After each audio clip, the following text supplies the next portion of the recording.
श्रीलंका के नवनिर्वाचित राष्ट्रपति गोतबाया राजपक्षे ने कहा कि हम्बनटोटा बंदरगाह को 99 सालों के लिए चीन को लीज पर दिया जाना पिछली सरकार की गलती थी।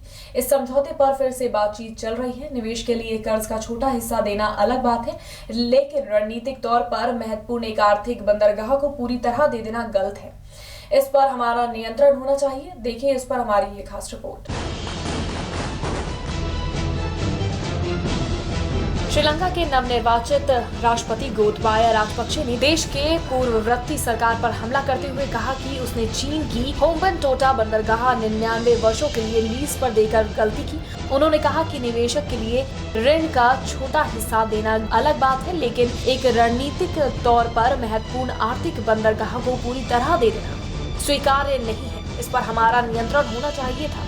गोतबाया ने कहा कि हम इस समझौते पर फिर से बातचीत कर रहे हैं। बता दें कि श्रीलंका द्वारा ऋण की भरपाई न किए जाने पर 2017 में हम्बनटोटा बंदरगाह को चीन अपने अधिकार में ले लिया था। राष्ट्रपति ने कहा, मैंने भारत, सिंगापुर, जापान और ऑस्ट्रेलिया को भी निवेश के लिए आमंत्रित किया है, सिर्फ चीन आमंत्रित नहीं किया गया है।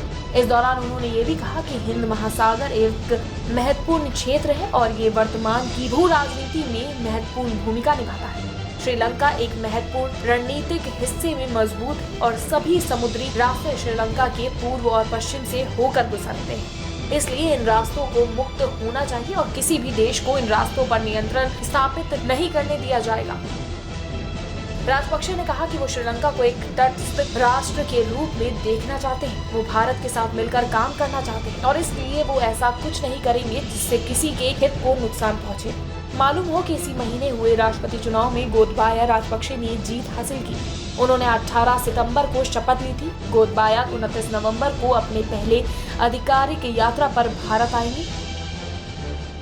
उल्लेखनीय है कि श्रीलंका में आतंकी हमले के बाद प्रधानमंत्री नरेंद्र मोदी ने जून 2019 में दौरा किया था। हालांकि वो 2015 और 2017 में भी श्रीलंका की यात्रा कर चुके हैं, जो किसी भी भारतीय प्रधानमंत्री का 27 साल बाद किया गया दौरा था। मोदी की श्रीलंका यात्रा ने कई द्विपक्षीय समझौतों के लिए जमीन बनाई है और काफी हद तक आपसी विश्वास को भी बढ़ाया है। आतुर डेस्क, प्राइम टीवी।